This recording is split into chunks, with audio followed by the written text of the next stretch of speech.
ഇപ്പം നമ്മൾ ഡിസ്കസ് ചെയ്തുകൊണ്ടിരുന്നത് ടെസ്റ്റ് പ്ലാനിങ്ങിനെ കുറിച്ചായിരുന്നു. അതിൽ നമ്മൾ 8 സ്റ്റെപ്സുകൾ പറഞ്ഞു അല്ലേ. ഇനി പറയാനുള്ളത് ആക്ടിവിറ്റി ബ്രേക്ക് ഡൗൺ ആൻഡ് ഷെഡ്യൂളിങ്ങും കമ്മ്യൂണിക്കേഷൻ മാനേജ്മെന്റും അതുപോലെ റിസ്ക് മാനേജ്മെന്റ്. ഇത്രയും കാര്യങ്ങളാണ് നമുക്ക് ഇനി പറയാൻ ബാക്കിയുള്ളത്. Activity break down and scheduling. Activity breakdown and scheduling estimation entails translating the effort required into specific time frames. The following steps makes up the translation. അപ്പം ആക്ടിവിറ്റി ബ്രേക്ക് ഡൗൺ എന്നതുകൊണ്ട് അർത്ഥമാക്കുന്നത് ആവശ്യമായ എഫേർട്ടിനെ നമ്മൾ ടൈം ഫ്രെയിമുകളാക്കി അതിനെ ടൈം ഫ്രെയിമുകളാക്കി ട്രാൻസ്ലേറ്റ് ചെയ്യുന്നതാണ് നമ്മൾ activity break down എന്നതുകൊണ്ട് ഉദ്ദേശിക്കുന്നത്. അപ്പം ഇങ്ങനെ ട്രാൻസ്ലേറ്റ് ചെയ്യാൻ വേണ്ടിയിട്ടുള്ള ചില സ്റ്റെപ്പുകളാണ് ഇവിടെ പറഞ്ഞിട്ടുള്ളത്. അപ്പം നമുക്ക് 5 സ്റ്റെപ്പുകളുണ്ട്. ഒന്നെന്ന് പറയുന്നത് identifying the external and internal dependencies among the activities. രണ്ടാമത്തത് sequencing the activities based on their expected duration as well as the on the dependency. മൂന്നാമത്തത് identify the time required for each of the WBS activities taking into account the above 2 factors. നാലാമത്തത് monitoring the progress in terms of time and effort. അഞ്ചാമത്തത് rebalancing the scheduling and resource as necessary. ഇപ്പൊ നമ്മളെ effort estimation ഫേസിൽ നമ്മൾ എന്ത് ചെയ്തു, ഓരോ WBS യൂണിറ്റിനും ആവശ്യമായ എഫേർട്ടുകൾ ഐഡന്റിഫൈ ചെയ്തു അല്ലെ. അപ്പം ഇത്തരം എഫേർട്ടുകൾ സാധാരണ നമ്മൾ എക്സ്പ്രസ് ചെയ്യുക പേഴ്സൺ പെർ മന്ത് എന്ന് പറയുന്ന തരത്തിലായിരിക്കും. അങ്ങനെയാണ് നമ്മൾ സാധാരണ എക്സ്പ്രസ് ചെയ്യുക. ഒരു പേഴ്സൺ അങ്ങനെ ഒരു യൂണിറ്റ് പോലെ അങ്ങനെ തരത്തിലാണ് നമ്മൾ എന്ത് ചെയ്യുക, ഈ എഫേർട്ട് സാധാ എക്സ്പ്രസ് ചെയ്യുക. ഒരു എക്സാമ്പിൾ പറയുകയാണെങ്കിൽ നമ്മളൊരു 40% പെർ മന്ത്, 40% മന്ത്. അപ്പൊ ഇങ്ങനെ നമുക്ക് എന്ത് ചെയ്യാൻ പറ്റും, നമുക്ക് എഫേർട്ടിനെ ഇങ്ങനെ ഒരു പേഴ്സൺ മന്തിൽ നമുക്ക് എന്ത് ചെയ്യാൻ പറ്റും, എക്സ്പ്രസ് ചെയ്യാൻ പറ്റും. ഇപ്പൊ നമ്മളൊരു എക്സാമ്പിളോടെ പറയാണ് 40% മന്ത് എന്ന് പറയുന്ന ഒരു എക്സാമ്പിൾ എടുക്കുക. എന്താണ് ഇവിടെയുള്ള പ്രശ്നം എന്ന് പറഞ്ഞു തരാനാണ് ഒരു 40 എന്ന് പറയുന്ന സാമ്പിൾ എടുക്കുന്നത്. അപ്പം ഒരു പെർട്ടിക്കുലർ WBS യൂണിറ്റിന്റെ എഫേർട്ട് ഒരു 40% മന്ത് ആണെന്ന് കരുതുക. അപ്പൊ ഇങ്ങനെയുള്ള ഒരു സിറ്റുവേഷനിൽ നമുക്ക് ഒരു 40%ഒക്കെ നമുക്ക് അലോക്കേറ്റ് ചെയ്യുന്നത് പ്രായോഗികമല്ല. അത്രയും വലിയൊരു നമ്പേഴ്സ് ഓഫ് പീപ്പിൾസിന് ഒരു പെർട്ടിക്കുലർ ആക്ടിവിറ്റിക്ക് അലോക്കേറ്റ് ചെയ്യുന്ന പറയുന്നത് പ്രായോഗികമല്ല. അതൊരു വലിയൊരു കമ്പനിയെ സംബന്ധിച്ചോളം വലിയൊരു ലോസ് ആയിരിക്കും. അതുപോലെ അത് പ്രായോഗികമല്ല, സിംപ്ലി പറയുമ്പോൾ പ്രായോഗികമല്ല. അപ്പൊ അത് ചുരുക്കി പറഞ്ഞാല് നമുക്ക് അപ്പൊ ഈ 40% എന്നെല്ലാം പറയുമ്പോൾ എന്താണ്, നമുക്ക് ഈ ഒരു പെർട്ടിക്കുലർ ആക്ടിവിറ്റിക്ക് അലോക്കേറ്റ് ചെയ്യാൻ പറ്റുന്ന പേഴ്സൺസിനെ നമുക്ക് ഇങ്ങനെ അനിയന്ത്രിതമായിട്ട് കൊണ്ടുപോകാൻ പറ്റില്ല. അതിനൊരു ലിമിറ്റ് ഉണ്ടല്ലേ, അതിൻ്റെ ഉള്ളിൽ അത് ഉൾക്കൊള്ളുന്ന ഒരു പരിധിക്കുള്ളിൽ ഉൾക്കൊള്ളുന്ന തരത്തിലുള്ള ആൾക്കാർ മാത്രമേ ഉൾക്കൊള്ളിക്കാൻ പറ്റത്തുള്ളൂ. അതായത് ഒരു ഇത്രയും അനിയന്ത്രിതമായിട്ട് നമുക്ക് ഈ ആൾക്കാരെ ആക്ടിവിറ്റിക്ക് ഉൾപ്പെടുത്താൻ വരുന്ന പേഴ്സൺസിന്റെ എണ്ണം ഇങ്ങനെ അനിയന്ത്രിതമായിട്ട് കൊണ്ടുപോകാൻ പറ്റില്ല. അപ്പം അത് മാത്രമല്ല, നമ്മളിപ്പോൾ ഒരു ഓൾറെഡി ഡിലേ ആയ പ്രൊജക്റ്റാണ് നമ്മളെ കയ്യിലുള്ളത് നോക്കുക. അപ്പൊ അങ്ങനെ ഒരു സിറ്റുവേഷനിൽ നമ്മൾ എന്ത് ചെയ്യാണ്, നമ്മളൊരു പുതിയൊരു പേഴ്സണാ ഈ ഒരു ടീമിലേക്ക് ആഡ് ചെയ്യാണ്. ചുരുങ്ങിയ പേഴ്സൺസ് ആണല്ലോ, എങ്കിൽ കൂടിയും ഓൾറെഡി ഡിലേ ആയ പ്രൊജക്റ്റ് ആണ്. അപ്പം അങ്ങനെ ഒരു സിറ്റുവേഷനിൽ നമ്മൾ ആ ഒരു ടീമിലേക്ക് പുതിയൊരു പേഴ്സണെ ഇൻട്രൊഡ്യൂസ് ചെയ്യണം, ഒരു ആക്ടിവിറ്റി പെർഫോം ചെയ്യാൻ ഒരു പേഴ്സണെ ഇൻട്രൊഡ്യൂസ് ചെയ്യണം, ഇയാളെ ഇതിലേക്ക് ചേർക്കുകയാണ്. അപ്പൊ അങ്ങനെയാണ് സംഭവിക്കുന്നതെങ്കിൽ, അങ്ങനെ ഒരു ഓൾറെഡി ഡിലേ ആയ പ്രൊജക്റ്റിലേക്ക് ഇങ്ങനെ ഒരാളെ ആഡ് ചെയ്യുമ്പോൾ അവിടെയുള്ള പ്രശ്നം എന്താണെന്ന് വെച്ച് കഴിഞ്ഞാൽ കാര്യങ്ങൾ കൂടുതൽ ഡിലേക്ക് എത്തിക്കാനുള്ള സാധ്യതയുണ്ട്, കാര്യങ്ങൾ കൂടുതൽ ഡിലേ ആക്കാനുള്ള സാധ്യതയുണ്ട്.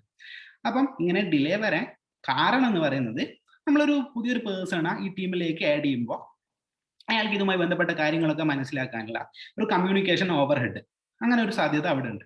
അങ്ങനെ ഒരു അയാൾ കാര്യങ്ങളൊക്കെ മനസ്സിലാക്കി വരാനുള്ള ഒരു സമയ നഷ്ടം അവിടെ ഉണ്ട്. അപ്പം അങ്ങനെയുള്ള കമ്മ്യൂണിക്കേഷൻ ഓവർഹെഡ് ആയിരിക്കും എന്ത് ചെയ്യുന്നത്, ഇങ്ങനെ ഡിലേ ഉണ്ടാക്കുന്നത്. പുതുതായിട്ട് ആഡ് ചെയ്തുകൊണ്ടുള്ള ഒരു സമയ നഷ്ടം മേക്കപ്പ് ചെയ്യാൻ നമ്മൾ ചിലപ്പോൾ എന്ത് ചെയ്യും, WBS യൂണിറ്റ് റാൻഡം ആയിട്ടൊക്കെ റൺ ചെയ്തിട്ട് ഈ ഒരു ടൈം നഷ്ടം മേക്കപ്പ് ചെയ്യാനുള്ള ശ്രമിക്കും. പക്ഷെ അങ്ങനെ നമുക്ക് റാൻഡം ആയിട്ട് ഈ WBS യൂണിറ്റുകൾ എപ്പോഴും റൺ ചെയ്യാൻ പറ്റിയെന്ന് വരില്ല. കാരണം ഈ ഒരു WBS യൂണിറ്റുകൾ തമ്മിൽ എന്തുണ്ടാവും, അത് തമ്മിൽ ചില ബന്ധങ്ങളുണ്ടാവും. പരസ്പരം ബന്ധപ്പെട്ടിരിക്കുന്ന WBS യൂണിറ്റുകൾ ആയിരിക്കാം. അപ്പം അതായത് ഇവ തമ്മിലൊരു ഡിപ്പെൻഡൻസി ഉണ്ട്. ഈ ഡിപ്പെൻഡൻസി എന്ന് പറയുന്നത് 2 തരം ഡിപ്പെൻഡൻസീസ് ആണ് നമുക്ക് അവിടെ ഉള്ളത്. എക്സ്റ്റേണൽ ഡിപ്പെൻഡൻസിയും അതുപോലെ ഇന്റേണൽ ഡിപ്പെൻഡൻസിയും. ഈ ഡിപ്പെൻഡൻസി എന്തൊക്കെയാവാം, എക്സ്റ്റേണൽ ഡിപ്പെൻഡൻസി ആവാം, ഇന്റേണൽ ഡിപ്പെൻഡൻസി ആവാം. അപ്പൊ എന്താണ് എക്സ്റ്റേണൽ ഡിപ്പെൻഡൻസിയും ഇന്റേണൽ ഡിപ്പെൻഡൻസിയും തമ്മിലുള്ള ഡിഫറൻസ് നോക്കാം. അപ്പം ഒരു ആക്ടിവിറ്റിയുടെ എക്സ്റ്റേണൽ ഡിപ്പെൻഡൻസി എന്ന് പറയുന്നത് ഒരു മാനേജറിന്റെ അല്ലെങ്കിൽ അതിന്റെ കറസ്പോണ്ടിങ് പേഴ്സന്റെ നിയന്ത്രണ പരിധിയിലോ അല്ലെങ്കിൽ നിയന്ത്രണത്തിലോ ആയിരിക്കുന്ന കാര്യമായിരിക്കില്ല. അങ്ങനെയുള്ള ഡിപ്പെൻഡൻസിയാണ് എക്സ്റ്റേണൽ ഡിപ്പെൻഡൻസി. അപ്പൊ അതിന്റെ എക്സാമ്പിൾസുകൾ നമുക്ക് നോക്കാം. എന്തൊക്കെയാണ് എക്സ്റ്റേണൽ ഡിപ്പെൻഡൻസി എന്ന് പറയുമ്പോൾ വരുന്നത് നോക്കാം. Some of the common external dependencies are ഒന്ന് പറയുന്നത് availability of the product from the developer, അതായത് ഡെവലപ്പിംഗ് ടീമിൽ നിന്ന് ടെസ്റ്റിംഗ് ടീമിലേക്കുള്ള ഈ ഒരു പ്രൊഡക്റ്റിന്റെ അവൈലബിലിറ്റി, അതെന്താണ് എക്സ്റ്റേണൽ ഡിപ്പെൻഡൻസി ആണ്. അതുപോലെ ഹയറിങ്, ആൾക്കാരെ ഒരു ടീമിലേക്ക് ഹയർ ചെയ്യുന്ന പരിപാടി, അതുപോലെ ട്രെയിനിങ്, അതുപോലെ acquisition of hardware and software required for training, അതുപോലെ അഞ്ചാമത്തത് availability of translate message files for testing. ഇത്രയും കാര്യങ്ങൾ ആരുടെ നിയന്ത്രണത്തിലായിരിക്കില്ല? നമ്മുടെ ഈ ഒരു മാനേജർ അല്ലെങ്കിൽ പെർട്ടിക്കുലർ കറസ്പോണ്ടിങ് പേഴ്സന്റെ നിയന്ത്രണത്തിലായിരിക്കില്ല. അതുകൊണ്ട് ഇവയെ നമ്മൾ എന്ത് വിളിക്കുന്നു? എക്സ്റ്റേണൽ ഡിപ്പെൻഡൻസീസ് എന്ന് വിളിക്കുന്നു. ഇനി എന്താണ് ഇന്റർണൽ ഡിപ്പെൻഡൻസി? അതിന്റെ നേരെ ഓപ്പോസിറ്റ് അല്ലെ, കംപ്ലീറ്റ് കൺട്രോൾ, ഇവരെ കൺട്രോളിലായിരിക്കും, ആരെ ഈ ഒരു മാനേജർ പെർട്ടിക്കുലർ പേഴ്സന്റെ നിയന്ത്രണത്തിലായിരിക്കും, നിയന്ത്രണ പരിധിയിലായിരിക്കും എന്ത് ഈ ഒരു ഇന്റേണൽ ഡിപ്പെൻഡൻസി എന്ന് പറയുന്നത്. അപ്പം ഇന്റേണൽ ഡിപ്പെൻഡൻസികൾ താഴെ പറയുന്നവരായിരിക്കാം. ഒന്നെന്ന് പറയുന്നത് കംപ്ലീറ്റിംഗ് ദി ടെസ്റ്റ് സ്പെസിഫിക്കേഷൻ, രണ്ടാമത്തത് coding and scripting the test, executing the test. ഇത്രയും കാര്യങ്ങൾ ആരുടെ നിയന്ത്രണ പരിധിയിലായിരിക്കാം? നമ്മുടെ ഈ ഒരു പ്രൊജക്ട് മാനേജർ അല്ലെങ്കിൽ കറസ്പോണ്ടിങ് പേഴ്സന്റെ നിയന്ത്രണ പരിധിയിൽ, അയാളുടെ നിയന്ത്രണത്തിലാകുന്ന കാര്യങ്ങളായിരിക്കും. അതുകൊണ്ട് ഇവയെ നമ്മൾ എന്ത് വിളിക്കുന്നു? ഇന്റേണൽ ഡിപ്പെൻഡൻസി എന്ന് വിളിക്കുന്നു. അപ്പൊ നമ്മൾ അതിനുശേഷം ഇവിടെ കുറച്ച് സ്റ്റെപ്പുകൾ പറഞ്ഞിട്ടുണ്ട്. ഈ സ്റ്റെപ്പുകൾ പറഞ്ഞ ഡാറ്റയെല്ലാം നമ്മൾ സാധാരണ ഒരു ഗാൻ ചാർട്ട് രൂപത്തിലാണ് റെപ്രസെന്റ് ചെയ്യുക. അതായത് നമ്മളൊരു ഈ ഒരു ഡിപ്പെൻഡൻസീസിനൊക്കെ നമ്മൾ ഡിപ്പെൻഡൻസീസ് ഐഡന്റിഫൈ എന്നുള്ള കാര്യമാണ് പറഞ്ഞത്. അപ്പൊ ഡിപ്പെൻഡൻസീസ് ഐഡന്റിഫൈ ചെയ്ത് കഴിഞ്ഞാൽ ഈ ഡിപ്പെൻഡൻസിനെ ബേസ് ചെയ്തുകൊണ്ട് നമ്മൾ അവസാനം ഒരു ഗാൻ ചാർട്ട് രൂപത്തിൽ കാര്യങ്ങൾ ഷെഡ്യൂൾ ചെയ്യുക, ആക്ടിവിറ്റികളൊക്കെ ഷെഡ്യൂൾ ചെയ്യുകയാണ് ചെയ്യുന്നത് അല്ലെ. നമ്മുടെ സ്റ്റെപ്പ് എന്ന് പറയുന്നതാണ് activity break down and scheduling ആണ്. അപ്പം ആക്ടിവിറ്റി ബ്രേക്ക് ഡൗൺ നമ്മൾ പറഞ്ഞു. അതുപോലെ എങ്ങനെയാണ് ഷെഡ്യൂൾ ചെയ്യുക പറഞ്ഞു കഴിഞ്ഞാൽ നമ്മളൊരു ഗാൻ ചാർട്ട് രൂപത്തിലാണ് ഷെഡ്യൂൾ ചെയ്യുക. അതായത് നമ്മൾ ഓപ്പറേറ്റിംഗ് സിസ്റ്റം ഒക്കെ പഠിക്കുന്ന സമയത്ത് നമ്മൾ പ്രോസസ് ഷെഡ്യൂളിംഗ് ഒക്കെ പഠിക്കുമ്പോൾ അവിടെ ഒരു ഗാൻ ചാർട്ട് ഉപയോഗപ്പെടുത്തുന്നുണ്ട്. അതായത് പെർട്ടിക്കുലർ പ്രോസസ്സ്, ആ പ്രോസസ്സിന്റെ എപ്പോൾ അത് വന്നു, എത്ര ടൈം അത് എക്സിക്യൂട്ട് ചെയ്തു, അതുപോലെ അതിന്റെ കംപ്ലീഷൻ ടൈം എത്ര, അങ്ങനെയുള്ള തരത്തിൽ നമ്മളൊരു ഗാൻ ചാർട്ട് രൂപത്തിൽ അതിന്റെ ഡീറ്റെയിൽസ്, ഒരു പെർട്ടിക്കുലർ പ്രോസസ്സിന്റെ ഡീറ്റെയിൽസ് ഒക്കെ പ്രോസസ് ഷെഡ്യൂളിംഗ് എന്ന് പറയുന്ന കാര്യം പഠിക്കുമ്പോൾ പഠിച്ചിട്ടുണ്ട്. അതുപോലെ ഇവിടെ നമ്മൾ എന്ത് ചെയ്യുന്നുണ്ട്? ഒരു ഗാൻ ചാർട്ട് ഉപയോഗിക്കുന്നുണ്ട്. അതായത് നമ്മൾ ആക്ടിവിറ്റി ഷെഡ്യൂൾ ചെയ്യുമ്പോൾ എന്തൊക്കെ കാര്യങ്ങളാണ് ഈ ഗാൻ ചാർട്ടിൽ ഉണ്ടാവുക എന്ന് പറയുന്നത്, ഒരു പെർട്ടിക്കുലർ ടാസ്കിന്റെ നെയിം, അതുപോലെ ആ ടാസ്കിന്റെ കറസ്പോണ്ടിങ് ഡ്യൂറേഷൻ, അതുപോലെ തന്നെ സ്റ്റാർട്ട് ടൈം, അതിന്റെ ഫിനിഷ് ടൈം, അതും ടൈം ലൈൻ, ഇങ്ങനെ തുടങ്ങിയ ഹെഡിങ്ങൾ, ഇങ്ങനെ തുടങ്ങിയ ടൈറ്റിൽസുകളായിരിക്കും ഈ ഒരു ഗാൻ ചാർട്ടിൽ ഉണ്ടാവുക. എന്നിട്ട് എന്ത് ചെയ്യും? നമ്മൾ ഈ ഒരു ടാസ്ക് നെയിമിൽ 1 by 1 ആയിട്ട് ഓരോ ടാസ്കുകളും പറയും. അതായത് ഇപ്പം test plan, test strategy, development, test cases, അങ്ങനെയുള്ള ഈ ടാസ്ക് നെയിമുകൾ ആദ്യം പറയും. എന്നിട്ട് അതിന്റെ കറസ്പോണ്ടിങ് ആയിട്ടുള്ള ഡ്യൂറേഷനും, അതിന്റെ സ്റ്റാർട്ട് ടൈമും, അതിന്റെ ഫിനിഷ് ടൈമും, അതിന്റെ ടൈം ലൈനും, ഇങ്ങനെയുള്ള കാര്യങ്ങളൊക്കെ നമ്മൾ എന്ത് ചെയ്യും? അതിന് കറസ്പോണ്ടിങ് ആയിട്ട് 1 by 1 ആയിട്ട് പറയും. ഇപ്പൊ ഡ്യൂറേഷൻ നമ്മൾ സാധാരണ എന്തിലാ പറയാം? നമ്മൾ അതിന്റെ ഡ്യൂറേഷൻ ഡേറ്റ്സിന്റെ കണക്കിലാണ് പറയുക. എത്ര 33 ദിവസം അല്ലെങ്കിൽ 25 ദിവസം, അങ്ങനെ ഓരോന്നിനും വേണ്ടിയുള്ള ഡേറ്റ്സുകൾ നമ്മൾ ഡ്യൂറേഷൻ നമ്മൾ ഡേയ്സ് എന്ന് പറയുന്ന യൂണിറ്റിലായിരിക്കും പറയുന്നത്. അപ്പം ഇങ്ങനെ എന്ത് ചെയ്യും? ഇത്തരം ഡാറ്റ അനുസരിച്ച്, അതായത് നമ്മൾ സീക്വൻസിങ് ആക്ടിവിറ്റീസിന് എന്ത് ചെയ്യുന്നുണ്ടോ? ഇങ്ങനെ ഡിപ്പെൻഡൻസിനെ ഐഡന്റിഫൈ ശേഷം ഈ ആക്ടിവിറ്റീസിനെ സീക്വൻസ് ചെയ്യും. എന്തിന്റെ ബേസിൽ? നമ്മളെ ഡിപ്പെൻഡൻസിന്റെയോ അല്ലെ എക്സ്പെക്ടഡ് ഡ്യൂറേഷന്റെയോ ബേസിൽ സീക്വൻസിങ് ചെയ്യും, അതിനെ അറേഞ്ച് ചെയ്യുന്നു. എന്നിട്ട് ഓരോന്നിനും ഓരോ WBS ആക്ടിവിറ്റീസിനും വേണ്ടിയുള്ള സമയം ഐഡന്റിഫൈ ചെയ്യുന്നു. അതിന് എന്തിനെ ബേസ് ചെയ്തിട്ടാണ് സമയം ബേസ് ചെയ്ത്? മുകളിൽ പറഞ്ഞ 2 ഫാക്ടേഴ്സിനെ ബേസ് ചെയ്തിട്ടാണ് നമ്മൾ എന്ത് ചെയ്യുന്നത്? ഈ ഒരു ടൈം ഐഡന്റിഫൈ ചെയ്യുന്നത്, ഓരോ WBS ആക്ടിവിറ്റി വേണ്ടതായിട്ടുള്ള സമയം ഐഡന്റിഫൈ ചെയ്യുന്നത്. അപ്പൊ നാലാമത്തത് monitoring the progress in time and effort. അങ്ങനെ എന്ത് ചെയ്യുന്നു? പ്രോജക്റ്റിന്റെ പ്രോഗ്രസ് ടൈമിന്റെയും എഫേർട്ടിന്റെ ബേസ് ചെയ്ത് ഐഡന്റിഫൈ ചെയ്യുന്നു. അഞ്ചാമത്തത് rebalancing and scheduling resources as necessary. അതായത് നമുക്ക് ഷെഡ്യൂളിംഗിൽ എന്ത് ചെയ്യാം? ആവശ്യമുണ്ടെങ്കിൽ ആ ഷെഡ്യൂളിംഗിൽ എന്ത് ചെയ്യാം? റീബാലൻസിങ്, അതിനെ മോണിറ്റർ ചെയ്തിട്ട് എന്ത് ചെയ്യാം? അതിന് അതിൽ ചേഞ്ചസ് വരുത്താം, അല്ലെങ്കിൽ റിസോഴ്സുകൾ അലോക്കേറ്റ് ചെയ്തത് കൂട്ടിക്കൊടുക്കാം, അല്ലെങ്കിൽ കുറച്ച് കൊടുക്കാം. അതെന്ത് ചെയ്യുന്നു? ഈ മോണിറ്ററിംഗിന്റെ ഈ പ്രോഗ്രസ് മോണിറ്റർ ചെയ്തിട്ട് എന്ത് ചെയ്യുന്നത്? റീബാലൻസിങ്ങും ഷെഡ്യൂളിംഗും ഒക്കെ റീഅറേഞ്ച് ചെയ്യുന്നത്, ആവശ്യമാണെങ്കിൽ റീഅറേഞ്ച് ചെയ്യുന്നത്.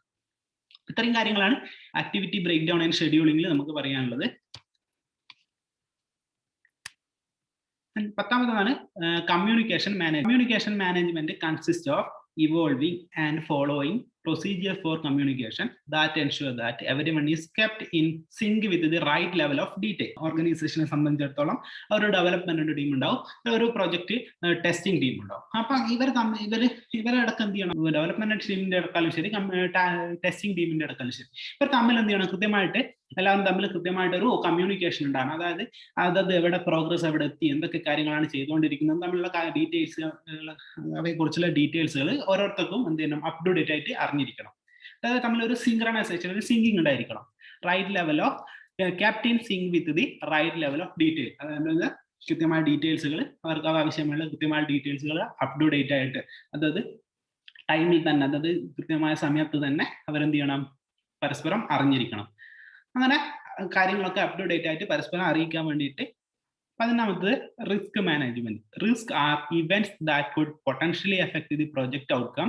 The events are normally beyond the control of the project manager. അപ്പം റിസ്ക് എന്ന് പറയുന്നത് നമ്മളൊരു പ്രൊജക്ടിന്റെ ഔട്ട്കമ്മിനെ ബാധിച്ചേക്കാവുന്ന ഇവന്റുകളെയാണ് നമ്മൾ റിസ്ക് എന്ന് വിളിക്കുന്നത്. ഒരു പ്രൊജക്ടിന്റെ ഔട്ട്കമ്മിനെ ബാധിച്ചേക്കാവുന്ന ഇവന്റുകളെയാണ് റിസ്ക് എന്ന് വിളിക്കുന്നത്. അപ്പൊ റിസ്ക് എന്താണെന്ന് അതിന്റെ എക്സാമ്പിൾസ് പറയുമ്പോൾ കുറച്ചുകൂടി ക്ലിയർ. അപ്പം ഇത്തരമുള്ള റിസ്കുകൾ സാധാരണ ഒരു പ്രൊജക്ട് മാനേജറിന്റെ നിയന്ത്രണത്തിന് അതീതമായിരിക്കും ഉണ്ടാകുക, അതായത് അയാളെ കൺട്രോളിലായിരിക്കില്ല. ഇപ്പൊ നമ്മൾ പറഞ്ഞു റിസ്ക് എന്ന് പറയുമ്പോൾ എന്താണ്, ഒരു പ്രൊജക്ടിന്റെ ഔട്ട്കമ്മിനെ ബാധിച്ചേക്കാവുന്ന ഇവന്റുകളാണ്, അതായത് ഒരു പ്രൊജക്ടിന് ഉണ്ടായേക്കാവുന്ന അപകട സാധ്യതകൾ എന്ന് വേണേൽ പറയാം.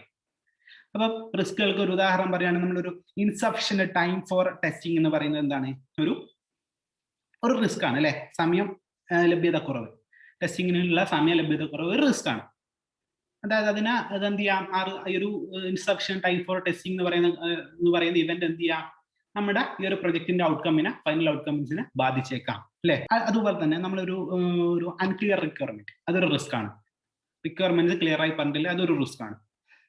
അതുപോലെ lack of skilled people for ടെസ്റ്റിങ്ങിനുള്ള ലാക്ക് ഓഫ് ആൾക്കാരുടെ ലഭ്യത കുറവ് അല്ലെ, അതും എന്താണ്, ഒരു റിസ്ക് ആണ്. അടുത്തത് റിസ്ക് മാനേജ്മെന്റ് എൻഡേൽസ്. അപ്പൊ റിസ്ക് മാനേജ്മെന്റ് എന്നതുകൊണ്ട് അർത്ഥമാക്കുന്നത് ഒന്നെന്ന് പറയുന്നത് ഐഡന്റിഫൈങ് ദി പോസിബിൾ റിസ്ക്, രണ്ടാമത്തത് ക്വാണ്ടിഫൈങ് ദി റിസ്ക്, മൂന്നാമത്തത് planning how to mitigate the risk, നാലാമത്തത് responding to risk when they become reality.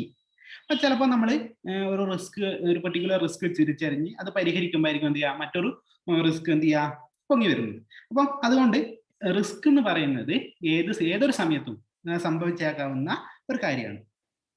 അതായത് നമ്മളെ റിസ്ക് മാനേജ്മെന്റ് ഒരു സൈക്കിൾ പോലെയാണ് വർക്ക് ചെയ്യുന്നത്, ഒരു ചക്രീയമായിട്ട് വർക്ക് ചെയ്യുന്നത്. കാരണം ഒരു റിസ്ക് റിസോൾവ് ചെയ്യുമ്പോൾ മറ്റൊരു റിസ്ക് കൊണ്ടുപോയി അതിനെയും പിന്നെയും മാനേജ് ചെയ്യേണ്ടി വരും. അതിങ്ങനെ ഒരു ചക്രീയമായിട്ട് റിപ്പീറ്റ് ചെയ്തുകൊണ്ടിരിക്കും അല്ലെ. അപ്പം നമ്മൾ ഈ മുകളിൽ പറഞ്ഞ ഈ 4 സ്റ്റെപ്പുകളിലൂടെ എന്ത് ചെയ്യുന്നതാണ്, ഈ ഒരു കാര്യം റിപ്പീറ്റ് ആയി കടന്നു പോകും അല്ലെ, റിസ്ക് മാനേജ്മെന്റ് എന്ന ആക്ടിവിറ്റി. അതുകൊണ്ടാണ് നമ്മൾ അതിന്റെ ഒരു ഫിഗർ ഇങ്ങനെ വരച്ചു വെച്ചത്, സൈക്കിൾ ആക്കി വരച്ചു വെച്ചത്. അത് റിപ്പീറ്റ് ആയിട്ട് പോകാൻ സാധ്യതയുള്ളത് കൊണ്ടാണ്. നമ്മൾ ഫസ്റ്റ് പറഞ്ഞു ഐഡന്റിഫൈങ് ദി പോസിബിൾ റിസ്ക്. അപ്പം റിസ്ക് ഐഡന്റിഫിക്കേഷൻ എന്നതുകൊണ്ട് ഉദ്ദേശിക്കുന്നത് നമ്മൾ എന്ത് ചെയ്യാനാണ്, നമ്മൾ ഉണ്ടായേക്കാവുന്ന റിസ്കുകളെ തിരിച്ചറിയുക അല്ലെ, പോസിബിൾ ആയിട്ടുള്ള വരാൻ സാധ്യതയുള്ള ഉണ്ടായേക്കാവുന്ന റിസ്കുകളെ തിരിച്ചറിയുന്ന പരിപാടിയാണ് ഐഡന്റിഫൈങ് ദി പോസിബിൾ റിസ്ക്. അതായത് നമുക്ക് ഈ റിസ്ക് ഐഡന്റിഫൈ ചെയ്യാൻ സാധാരണയായിട്ട് നമ്മൾ ഉപയോഗിക്കുന്ന വഴികളാണ്.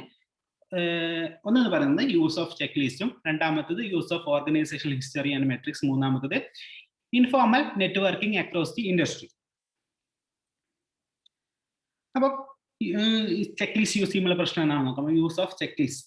അപ്പോൾ ചെക്ക് ലിസ്റ്റുകൾ ഉപയോഗിക്കുമ്പോൾ ഒരു പ്രശ്നം എന്ന് പറയുന്നത്, അല്ലെങ്കിൽ ഒരു റിസ്ക് എന്ന് പറയുന്നത്, പ്രശ്നം അല്ലെങ്കിൽ ഒരു റിസ്ക് എന്ന് പറയുന്നത്, ഉപയോഗിക്കുന്ന ചെക്ക് ലിസ്റ്റ് ചിലപ്പോൾ എന്തായിരിക്കാം, ഔട്ട് ഓഫ് ഡേറ്റ് ആയിരിക്കാം.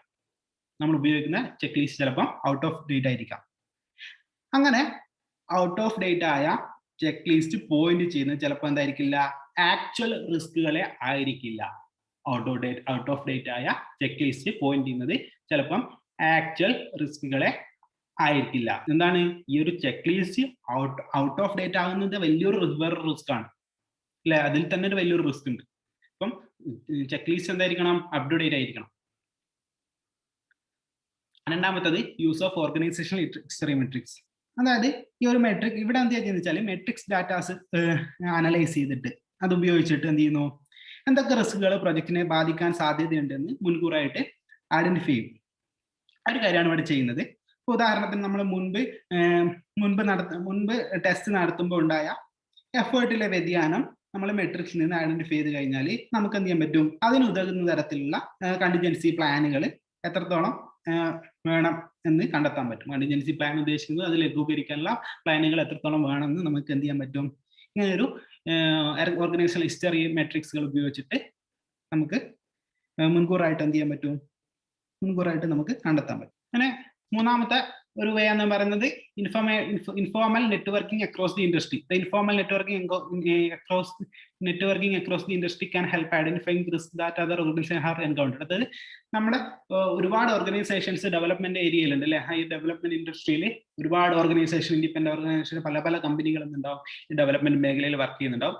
അവർ തമ്മിലുള്ള എന്ത് ചെയ്യാണ്, അവർ ഐഡന്റിഫൈ ചെയ്ത റിസ്കുകൾ എന്ത് ചെയ്യുക, പരസ്പരം ഷെയർ ചെയ്ത് കഴിഞ്ഞാൽ മറ്റുള്ളവർക്ക് എന്ത് ചെയ്യുക, ഒരു റെഫറൻസ് നിങ്ങൾക്ക് അതിന് ഉപയോഗപ്പെടുത്താൻ പറ്റും. ഇനി നമുക്ക് രണ്ടാമത്തെ സ്റ്റെപ്പ് ഇവിടെ പറഞ്ഞ രണ്ടാമത്തെ സ്റ്റെപ്പ് നോക്കാം, ക്വാണ്ടിഫൈങ് ദി റിസ്ക് അല്ലെ.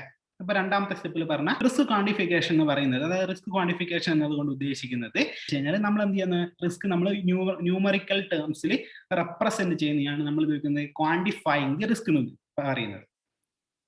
ക്വാണ്ടിഫൈങ് ദി റിസ്ക് എന്നത് ഉദ്ദേശിക്കുന്നത് നമ്മൾ എന്ത് ചെയ്യാണ്, റിസ്കിനെ നമ്മൾ ന്യൂമറിക്കൽ ടേമിൽ റെപ്രസെന്റ് ചെയ്യുക, അതിനാണ് ക്വാണ്ടിഫൈങ് ദി റിസ്ക് എന്നതുകൊണ്ട് ഉദ്ദേശിക്കുന്നത്. നമ്മുടെ അപ്പോയിന്റാണ് ഇവിടെ പറയുന്നത്. Risk quantification deals with expressing the risk in numerical terms. There are two components to the quantification of the risk. അതിൽ രണ്ട് കമ്പോണൻസ് ആണ്. ഒന്ന് പറയുന്നത് one is the probability of the risk happening and the other is the impact of the risk. ഒന്ന് പറയുന്നതാണ് probability of the risk, രണ്ടാമത്തത് impact of the risk. ഇനി നമുക്ക് നോക്കാം, ഈ റിസ്ക് മിറ്റിഗേഷൻ പ്ലാൻ എന്ന് പറയുമ്പോൾ എന്താണ്, നമ്മൾ റിസ്ക് ക്വാണ്ടിഫിക്കേഷൻ എന്ന് പറഞ്ഞാൽ എന്താണെന്ന് പറഞ്ഞു, ഈ ഒരു ന്യൂമറിക്കൽ ടേംസിൽ റെപ്രസെന്റ് ചെയ്യുന്നതാണ് റിസ്ക് ക്വാണ്ടിഫിക്കേഷൻ എന്ന് പറഞ്ഞു അല്ലെ. റിസ്കിനെ ന്യൂമറിക്കൽ ടേമിൽ റെപ്രസെന്റ് ചെയ്യുന്ന റിസ്ക് ക്വാണ്ടിഫിക്കേഷൻ എന്ന് വിളിക്കുന്നു, അങ്ങനെ മനസ്സിലാക്കി വെക്കുക. രണ്ടാമത്തത് അടുത്തത് എന്ന് പറയുന്നത് റിസ്ക് മിറ്റിഗേഷൻ പ്ലാനിങ് ആണ് അല്ലെ. അപ്പം റിസ്ക് മിറ്റിഗേഷൻ പ്ലാൻ എന്ന് ഉദ്ദേശിക്കുന്നത് നമ്മൾ ഐഡന്റിഫൈ ചെയ്ത റിസ്കുകളിൽ ലഘൂകരിക്കാനുള്ള, ആ റിസ്കുകളെ കുറക്കാനുള്ള, അതിനെ മിനിമൈസ് ചെയ്യാനുള്ള, ലഘൂകരിക്കാനുള്ള ആൾട്ടർനേറ്റീവ് സ്ട്രാറ്റജീസ് ആണ് ഈ ഒരു റിസ്ക് മിറ്റിഗേഷൻ പ്ലാൻ എന്തുകൊണ്ട് ഉദ്ദേശിക്കുന്നത്.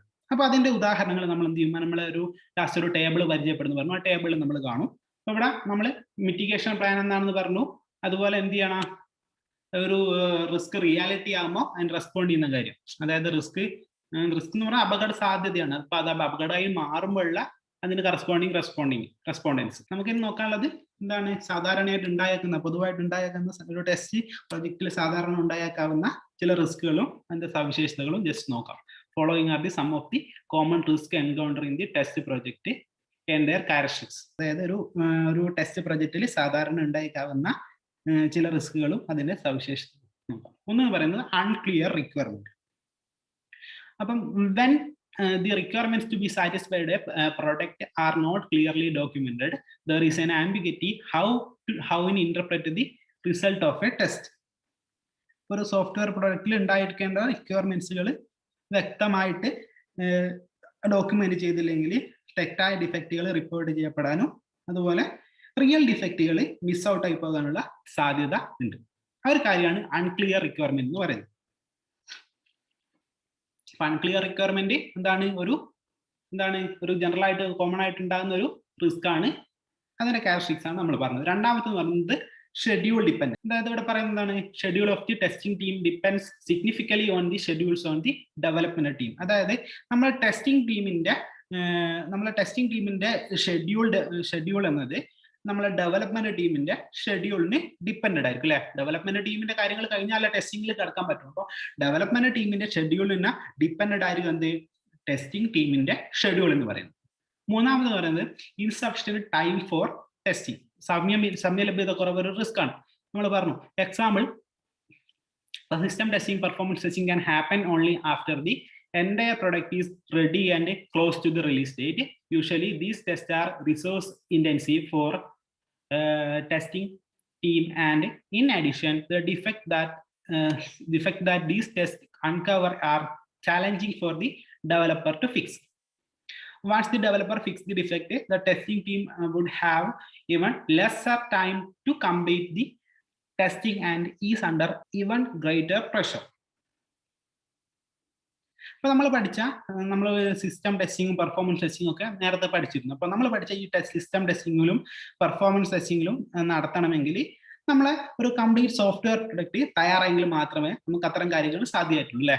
ഒരു കംപ്ലീറ്റ് സോഫ്റ്റ്വെയർ പ്രൊഡക്റ്റ് തയ്യാറായാൽ മാത്രമേ നമുക്ക് എന്ത് ചെയ്യാൻ പറ്റും, നമ്മൾ പഠിച്ച ഈ സിസ്റ്റം ടെസ്റ്റിംഗ് പെർഫോമൻസ് ടെസ്റ്റിംഗ് ഒക്കെ നടത്താൻ പറ്റുന്നുണ്ടായിരുന്നു. നമ്മൾ കമ്പാരിറ്റീവ്ലി റിലീസ് അടുക്കാതിരിക്കുമ്പോൾ ആയിരിക്കും എന്ത് ചെയ്യുക, നമ്മൾ സാധാരണ ഇത്തരം കാര്യങ്ങൾ ചെയ്യുക അല്ലെ. ഈ ഒരു സോഫ്റ്റ്വെയർ കംപ്ലീറ്റ് ഡെവലപ്പ് ആയാലും മാത്രമേ നമുക്ക് എന്ത് ചെയ്യാൻ പറ്റും, ഒരു പ്രൊഡക്റ്റ് എന്ന തരത്തിൽ കംപ്ലീറ്റ് സോഫ്റ്റ്വെയർ പ്രൊഡക്റ്റ് തയ്യാറായെങ്കിൽ മാത്രമേ നമുക്ക് സിസ്റ്റം ടെസ്റ്റിങ്ങും അതുപോലെ പെർഫോമൻസ് ടെസ്റ്റിംഗ് ഒക്കെ നടത്താൻ പറ്റുള്ളൂ. അപ്പോൾ ഒരു സിസ്റ്റം ഒരു പ്രോഡക്റ്റ് കംപ്ലീറ്റ് ആയി ഓൾമോസ്റ്റ് കംപ്ലീറ്റ് ആയി എന്ന് പറയുമ്പോൾ എന്താണ്, അത് റിലീസ് ചെയ്യുന്ന റേറ്റിനെ ഓൾമോസ്റ്റ് അടുക്കുകയാണ് അല്ലെ, അടുക്കാറായ സമയത്തായിരിക്കും നമ്മൾ ഈ ഒരു കാര്യം ചെയ്യുന്നുണ്ടാവുക. അപ്പൊ ഇവിടെ ഈ സമയത്ത് കണ്ടുപിടിക്കപ്പെടുന്ന ഡിഫക്റ്റുകൾ ഈ ഒരു ഡെവലപ്മെന്റ് ടീമിനെ സംബന്ധിച്ചിടത്തോളം വലിയൊരു ചലഞ്ച് ആയിരിക്കും. എന്തുകൊണ്ടാണ് ചലഞ്ച് എന്നത്, റിലീസ് ഡേറ്റ് അടുക്കുകയാണ് അല്ലേ. അപ്പം അതുകൊണ്ട് ഇവിടെ കണ്ടുപിടിക്കപ്പെടുന്ന ഈ ഒരു സിസ്റ്റം ടെസ്റ്റ്, അതായത് ഈ ഒരു പെർഫോമൻസ് ടെസ്റ്റിലും സിസ്റ്റം ടെസ്റ്റിലും ഒക്കെ കണ്ടുപിടിക്കുന്ന ഡിഫക്റ്റുകൾ ഈ ഒരു ഡെവലപ്മെന്റ് ടീമിനെ സംബന്ധിച്ചിടത്തോളം വലിയൊരു ചലഞ്ചാണ്. എന്തുകൊണ്ടാണ് ചലഞ്ചാന്ന് വെച്ച് കഴിഞ്ഞാൽ, പെർഫോമൻസ് ടെസ്റ്റ് നടത്തി ഡിഫക്റ്റ് കണ്ടാൽ ചിലപ്പോൾ അത് പ്രൊഡക്റ്റിന്റെ ആർക്കിടെക്ചറിൽ തന്നെ അയച്ചു പണിയേണ്ടി വരും അല്ലെ. പെർഫോമൻസ് ടെസ്റ്റിന്റെ ഫെയിലിയർ നമ്മൾ പറഞ്ഞു, അതിന്റെ ഒരു ഫെയിലിയർ സംഭവിച്ചാലുള്ള പ്രശ്നമാണ് എന്താണ്, അതിലൊരു നെഗറ്റീവ് റിസൾട്ട്, ഒരു performance test corresponding test fail ആയി കഴിഞ്ഞാൽ നമ്മൾ എന്തുണ്ടാവും എന്ന് പറഞ്ഞു, അതിന്റെ ആർക്കിടെക്ചർ ഡിസൈൻ ഒക്കെ അയച്ചു പണിയേണ്ട സിറ്റുവേഷൻ ഒക്കെ വരാനുള്ള സാധ്യത ഉണ്ട് എന്ന് പറഞ്ഞു. അപ്പം അതൊരു വലിയൊരു പ്രശ്നമാണ് അല്ലെ, അങ്ങനെ ഒരു പെർഫോമൻസ് ടെസ്റ്റ് ഫെയിൽ ആയി എന്ന് പറയുമ്പോൾ. അപ്പം അങ്ങനെ ആർക്കിടെക്ചർ ഡിസൈൻ ഒക്കെ നമ്മൾ അഴിച്ചു പണിയേണ്ട സിറ്റുവേഷൻ വരും. ഈ ആർക്കിടെക്ചർ ഡിസൈൻ ഒക്കെ ചേഞ്ചസ് വരുത്തി ഈവൻ നമ്മൾ ഈ ഒരു ഡിഫക്റ്റ് ഫിക്സ് ചെയ്താൽ പോലും അതിനു വേണ്ടി സ്പെൻഡ് ചെയ്ത സമയം ടെസ്റ്റിംഗ് ടീമിന് പ്രഷർ കൂട്ടും അല്ലെ. ഡെവലപ്മെന്റിന്റെ പരിപാടി കംപ്ലീറ്റ് ആയിട്ട് ടെസ്റ്റിംഗ് ടീമിന് കാര്യങ്ങളൊക്കെ അടുക്കാൻ. അപ്പം ഈവൻ ഈ ഒരു ഡിഫക്റ്റ് അവർ ഫിക്സ് ചെയ്ത് കഴിഞ്ഞാൽ അതിനുവേണ്ടി സ്പെൻഡ് ചെയ്ത സമയം ടെസ്റ്റിംഗ് ടീമിന് പ്രഷർ കൂട്ടാനുള്ള ഇടയാക്കും അല്ലെ. കാരണം പിന്നെ ടെസ്റ്റിംഗ് ടീമിന് അവരുടെ ടെസ്റ്റിംഗ് കംപ്ലീറ്റ് ആക്കുന്ന സമയത്തിന്റെ ലഭ്യത കുറയും അല്ലെ. കാരണം ഒരു മൈൽ സ്റ്റോൺ അവിടെ ഓൾറെഡി ഒരു റിലീസ് ഡേറ്റ് ഫിക്സ്ഡ് ആണ്. അപ്പം ആ ഒരു ടൈമിലാണ് എന്ത് ചെയ്യുന്നത്, പെർഫോമൻസ് ടെസ്റ്റിൽ ഫെയിലിയർ വരുന്നത്.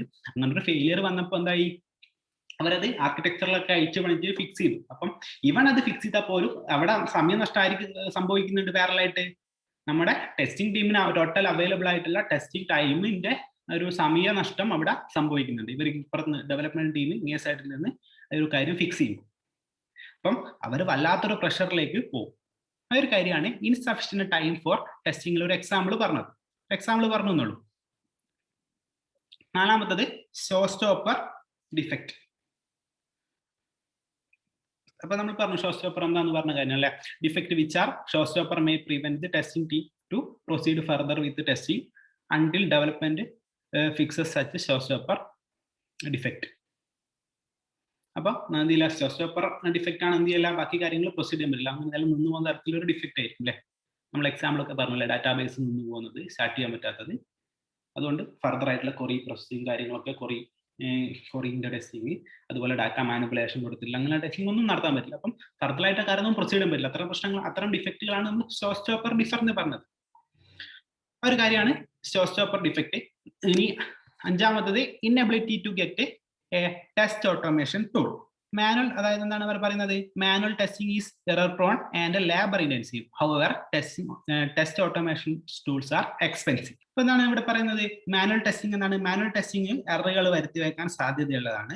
അതുപോലെ മാനുവൽ ടെസ്റ്റിങ്ങൾക്ക് എന്ത് ചെയ്യാൻ വേണ്ടും, കൂടുതൽ ലേബർ ഇന്റൻസീവ് അല്ലെ, കൂടുതൽ ആൾക്കാരുകളുടെ സമയവും അവരുടെ എഫേർട്ടും ഒക്കെ ആവശ്യമായിട്ട് വരും, കൂടുതലായിട്ട് വരും. എന്തുമായിട്ട് കമ്പയർ ചെയ്യുമ്പോൾ, നമ്മുടെ ഈ ഒരു ഓട്ടോമാറ്റിക് ടെസ്റ്റ് ഓട്ടോമേഷനായിട്ട് കമ്പയർ ചെയ്യുമ്പോൾ. അപ്പം ഇതിന് പരിഹാരമായിട്ടാണ് നമ്മൾ ഇന്നത് ടെസ്റ്റ് ഓട്ടോമേഷനിലേക്ക് വരുന്നത് അല്ലെ. അതിലൊരു പ്രശ്നത്തിന് സോൾവ് ചെയ്യാൻ തരത്തിലാണ് ടെസ്റ്റ് ഓട്ടോമേഷനിൽ വരുന്നത്. പക്ഷെ ടെസ്റ്റ് ഓട്ടോമേഷനിൽ വരുമ്പോൾ എന്താണ്, ഈ ഒരു ടെസ്റ്റ് ഓട്ടോമേഷനിലെ ടൂൾസുകൾ കുറച്ച് എക്സ്പെൻസീവ് ആണ്. അവിടെയുള്ള പ്രശ്നം അതാണ് അല്ലേ. നമ്മുടെ ഒരു മാനുവൽ ടെസ്റ്റിംഗിന്റെ പരിഹാരം നൽകിയുള്ള ടെസ്റ്റ് ഓട്ടോമേഷനിൽ വരുമ്പോൾ അവിടെയുള്ള ഒരു ചലഞ്ച് എന്ന് പറയുന്നത് എന്താണ്, അതൊരു എക്സ്പെൻസീവ്, അതിന് ഉപയോഗിക്കുന്ന ടൂൾസുകൾ എക്സ്പെൻസീവ് ആണ്. അതുകൊണ്ട് നമ്മുടെ ഈ ഒരു ടെസ്റ്റ് ഓട്ടോമേഷൻ ടൂൾസുകൾ സെലക്ട് ചെയ്യുന്നതിൽ നമ്മുടെ ഈ ഒരു ഓർഗനൈസേഷൻ എന്ത് ചെയ്യാറുണ്ട്, ബുദ്ധിമുട്ട് നേരിടാറ്. എക്സ്പെൻസീവ് ആയതുകൊണ്ട് അതെല്ലാം വാങ്ങുന്നതിൽ ബുദ്ധിമുട്ട് നേരിടാറുണ്ട്. ഒരു കാര്യമാണ് inability to get a test automation tool എന്നതുകൊണ്ട് ഉദ്ദേശിക്കുന്നത്. അപ്പം നമ്മൾ അതിന്റെ ഒരു ടേബിൾ പറഞ്ഞു അല്ലെ, നമുക്ക് നോക്കാം അതിന്റെ ടേബിൾ എന്തൊക്കെ ഡാറ്റാസ് ആയി വരുന്നത്. Typical risk, symptoms and mitigation plans എന്തൊക്കെയാണ് പൊതുവായിട്ടുള്ള ടിപ്പിക്കൽ ആയിട്ടുള്ള റിസ്കുകളും അതിന്റെ സിംറ്റംസും അതിന്റെ മിറ്റിഗേഷൻ പ്ലാൻസും നോക്കാം. ഇവിടെ ടേബിൾ ആയിട്ട് എന്തെങ്കിലും റിസ്ക് കൊടുത്തിട്ടുണ്ട്, സിംറ്റംസ്, ഇമ്പാക്ട്, മിറ്റിഗേഷൻ അല്ലെങ്കിൽ കണ്ടിജൻസി പ്ലാൻ. ഇപ്പൊ ഉണ്ടാവും ഒന്നെന്ന് പറയുക, റിസ്ക് എന്ന് പറയുന്നതാണ് ഡെവലപ്മെന്റ് ഡിലേ, ഒരു റിസ്ക് ആണ്. അതിന്റെ സിംറ്റം എന്താണ്, ഡെവലപ്മെന്റ് ഡിലേന്റെ സിംറ്റം എന്ന് പറയുന്നത് code drop from development going through the consistent slippage. എന്താണ്, കോഡുകൾ എന്തായി പോവും, അതിന്റെ ഒരു സിംറ്റം അങ്ങനെ ഒരു റിസ്ക് ഉണ്ടെങ്കിൽ, ഡെവലപ്മെന്റ് ഡിലേ എന്ന് പറയുന്ന റിസ്ക് ഉണ്ടെങ്കിൽ കോഡ് മിസ്സിംഗ് വരും. ഇമ്പാക്ട് എന്താണ്, less time became available of testing. അതിന്റെ ഒരു ഡെവലപ്മെന്റ് ഡിലേ വന്നു കഴിഞ്ഞാൽ അതിന്റെ ഇമ്പാക്ട് എന്ന് പറയുന്നത് എന്താണ്, ടെസ്റ്റ് ചെയ്യാനുള്ള സമയം അല്ലെ, ഡെവലപ്മെന്റ് ഡിലേയിൽ വന്നു കഴിഞ്ഞാൽ ടോട്ടൽ അവൈലബിൾ സമയത്താണ് പോകുന്നത്. അപ്പം less time became available for testing. രണ്ടാമത്തത് pushes the product release date forward അല്ലെ, നമ്മൾ കസ്റ്റമറിന് കൊടുത്തുള്ള ഒരു റിലീസ് ഡേറ്റ് എന്ത് ചെയ്യുക, ഓൾറെഡി പറഞ്ഞ ഡേറ്റിൽ നിന്ന് കുറച്ചുകൂടി മുമ്പോട്ടേക്ക് നീട്ടി വെക്കേണ്ടി വരും, അതിനൊന്നും പോസ്റ്റ്പോൺ ചെയ്യേണ്ടി വരും. ഇനി അതിന്റെ മിറ്റിഗേഷൻ കണ്ടിജൻസി, അതിന്റെ ഈ ഒരു റിസ്കിനെ ലഘൂകരിക്കാനുള്ള പ്ലാൻ എന്ന് നോക്കാം. Consistent involvement of the testing team in development plans. Consistent ആയിട്ട് എന്ത് ചെയ്യുക, അതിൽ ഇൻവോൾവ് ചെയ്ത് കഴിഞ്ഞാൽ ഇത് ഡെവലപ്മെന്റ് കൃത്യമായിട്ട് കാര്യങ്ങളൊക്കെ അനലൈസ് ചെയ്ത് പോയി കഴിഞ്ഞാൽ ഡെവലപ്മെന്റിൽ ഉണ്ടാകുന്നത് ഒഴിവാക്കാൻ പറ്റും. രണ്ടാമത് periodic and timely development delay communication. അതായത് ഡെവലപ്മെന്റ് ഡിലേ ഉണ്ടായിട്ടുണ്ടോ ഇല്ലയോ എന്നൊക്കെ ഐഡന്റിഫൈ ചെയ്യുന്ന കമ്മ്യൂണിക്കേഷൻ, അവരുമായിട്ട് തമ്മിലുള്ള ഒരു ഡെവലപ്മെന്റ് ടീമുമായിട്ട് തമ്മിലുള്ള അക്രോസ് ആയിട്ടുള്ള മാനേജറും ഈ ഡെവലപ്മെന്റ് ടീമും തമ്മിലുള്ള ഒരു കമ്മ്യൂണിക്കേഷൻ എന്ത് ചെയ്യാൻ പറ്റും, ഈ ഡെവലപ്മെന്റ് ഡിലേനെ ലഘൂകരിക്കാൻ പറ്റും. അതായത് ഉണ്ടായിന്ന് കഴിഞ്ഞാൽ അതിനെന്ത് ചെയ്യണം, ഉണ്ടായിട്ടുണ്ട് അതിനൊന്ന് കൂട്ടിപ്പിടിക്കുന്ന തരത്തിലുള്ള ചിന്തയും കാര്യങ്ങളൊക്കെ വരും, അതിനനുസരിച്ചുള്ള വർക്കും കാര്യങ്ങളൊക്കെ നടക്കും. അതുകൊണ്ട് നമുക്ക് എന്ത് ചെയ്യാൻ പറ്റും, അതൊരു മിറ്റിഗേഷൻ പ്ലാൻ, അതിൻ്റെ ഒരു ലഘൂകരിക്കുന്ന ഒരു പരിപാടി എന്ന് പറയുന്നത്. ഒന്ന് എന്ന് പറയുന്നത് periodic and timely development delay communication. ഇതെന്ന് പറയുന്നത് staggering test activities by the following modified D model. അടുത്തതെന്ന് പറയുന്നത് സ്റ്റോപ്പർ ഡിഫക്റ്റ് ആണ്. അതിന്റെ സിംറ്റംസ് പറയുന്നത് test cycle get suspended resumed often അല്ലെ. സ്റ്റോപ്പർ വന്നു കഴിഞ്ഞാൽ പെർട്ടിക്കുലർ ടെസ്റ്റ് ആക്ടിവിറ്റി അല്ലെ ടെസ്റ്റ് സൈക്കിൾ സസ്പെൻഡ് ചെയ്യേണ്ടി വരും. അപ്പം അതൊരു അതിന്റെ ഒരു സിംറ്റം ആണ് അല്ലെ, സ്റ്റോപ്പർ ഡിഫക്റ്റ് ഉണ്ട് എന്നല്ല, അങ്ങനെ ഒരു റിസ്ക് ഉണ്ട് എന്ന തരത്തിലുള്ള സിംറ്റം ആണ് ഈ ഒരു ടെസ്റ്റ് സൈക്കിൾ സസ്പെൻഡ് ആവുന്നതും ആൾക്കാർക്ക് റെസ്യൂം ആവുന്നതും കാര്യങ്ങളൊക്കെ അതിന്റെ ഒരു സിംറ്റം ആണ്. അപ്പൊ അതിന്റെ ഇമ്പാക്ട് എന്താണ്, സ്റ്റോപ്പർ എഫക്റ്റിന്റെ അതിന്റെ ഒരു ഡിഫക്റ്റിന്റെ ഇമ്പാക്ട് എന്ന് പറയുന്ന ഒന്നാണ് എന്താണ്, വേസ്റ്റഡ് ഐഡിൽ ടെസ്റ്റിംഗ് റിസോഴ്സ്. വെറുതെ ചുമ്മാ സിസ്റ്റം റിസോഴ്സുകൾ നമ്മൾ ഉപയോഗിച്ച് കളയുക, അല്ലെങ്കിൽ ഐഡിൽ റിസോഴ്സുകൾ ഉപയോഗിക്കാത്ത സിറ്റുവേഷൻ വരിക, ഇതൊക്കെ അതിന്റെ ഇമ്പാക്റ്റ് ആണ്. രണ്ടാമത്തത് pressure on the testing team when test resume after defect R fixed. അപ്പം ഡിഫക്റ്റുകൾ ഇങ്ങനെ സ്റ്റോപ്പർ ഡിഫക്റ്റ് ഫിക്സ് ചെയ്യുന്ന സമയത്ത് അതൊരു ഫിക്സ് ചെയ്തിട്ട് പിന്നെയും ചെയ്യേണ്ടത് കൊണ്ട് എന്ത് ചെയ്യും, അവരുടെ ടീമിൽ ഒരു ടെസ്റ്റിംഗ് ടീമിൽ പ്രഷറുകൾ ഉണ്ടാവും. അതുപോലെ possible pushing of the schedule forward. അതുപോലെ ഇവിടെ എന്തുണ്ട്, ഷെഡ്യൂളുകൾ മുമ്പോട്ടേക്ക് കൊണ്ടുപോകാൻ സാധ്യതയുണ്ട്.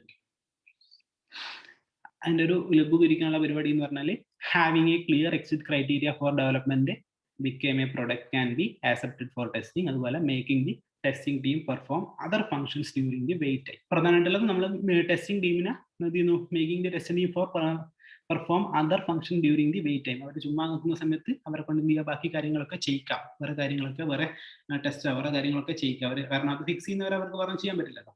അതുകൊണ്ട് ആ സമയം നഷ്ടമാകാതിരിക്കാൻ അവരെ കൊണ്ട് ടൈമിംഗ് കൃത്യമായിട്ട് യൂട്ടിലൈസ് ചെയ്യാൻ ആ ടെസ്റ്റ് ടീമിനെ വേറെ ഫംഗ്ഷൻസ് ഒക്കെ ആ സമയത്തിൽ ചെയ്യിക്കാം.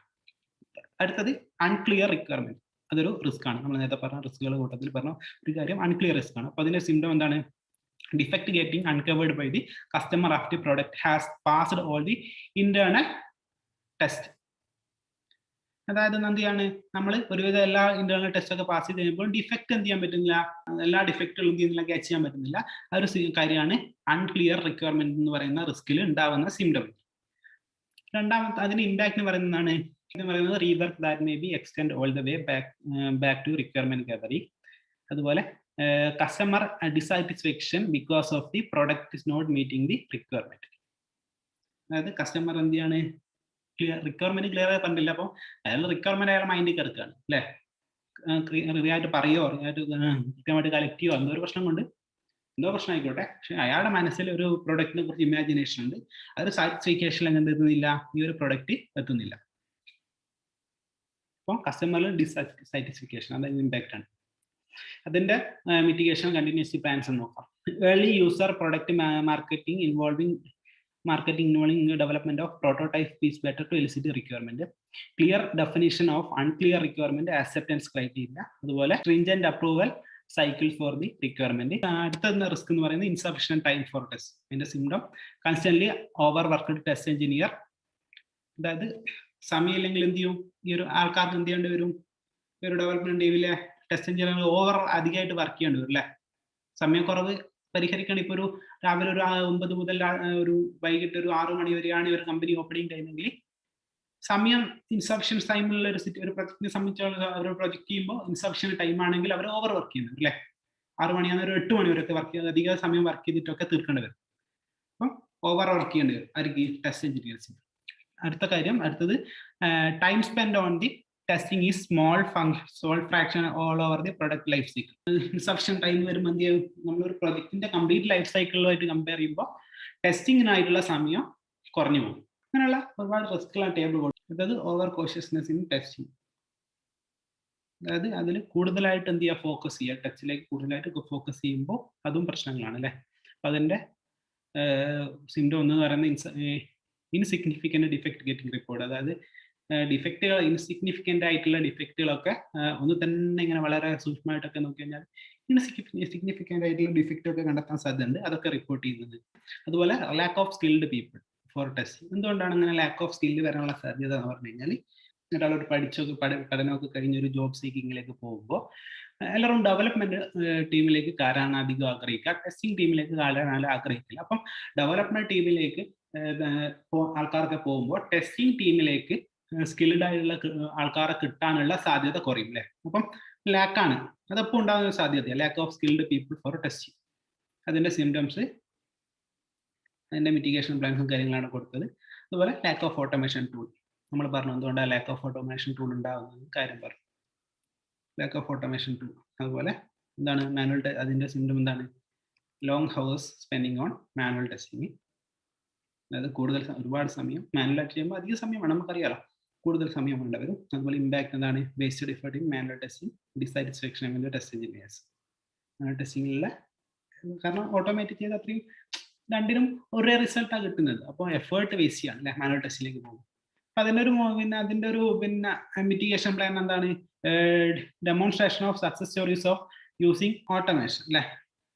ഓട്ടോമേഷൻ യൂസ് ചെയ്യുന്ന സക്സസ് സ്റ്റോറീസ് ഒക്കെ ഡെമോൺസ്ട്രേറ്റ് ചെയ്യുക, അതാണ് ഇതിന്റെ ഒരു മിറ്റിഗേഷൻ പ്ലാൻ എന്നൊക്കെ പറയുന്നത്. അപ്പം ഇത്രയും റിസ്കുകളാണുള്ളത് ജസ്റ്റ് മനസ്സിലാക്കുക. 2-3 കാര്യങ്ങൾ, 3 ടെസ്റ്റ് റിസ്കുകൾ, അതിന്റെ സിംറ്റംസും അതിന്റെ ഇമ്പാക്റ്റുകളും അതിന്റെ മിറ്റിഗേഷൻ പ്ലാൻസും ഓർത്ത് വെക്കുക. അതായത് ടേബിൾ മൊത്തം പഠിച്ചു പോകണമെന്നില്ല. ഇത്രയും കാര്യങ്ങളാണ് നമുക്ക് ഒരു ടെസ്റ്റ് പ്ലാനിങ്ങിൽ പറയാനുള്ളത്. നമ്മൾ എത്ര സ്റ്റെപ്പുകൾ പഠിച്ചു, 11 സ്റ്റെപ്പുകളാണ് പറഞ്ഞത് അല്ലേ. ആ ടെസ്റ്റ് പ്ലാനിങ്ങിൽ ഉൾപ്പെടുന്ന 11 കാര്യങ്ങൾ അല്ലേ. ഇത്രയും കാര്യങ്ങൾ നമ്മൾ പറഞ്ഞു. ഇനി നമുക്ക് ടെസ്റ്റ് പ്ലാനിങ് കഴിഞ്ഞു. ഇനി നമുക്ക് പറയാനുള്ളത് ടെസ്റ്റ് മാനേജ്മെന്റ് ആണ്. ആ കാര്യം നമുക്ക് അടുത്ത ക്ലാസ്സിൽ പറയാം.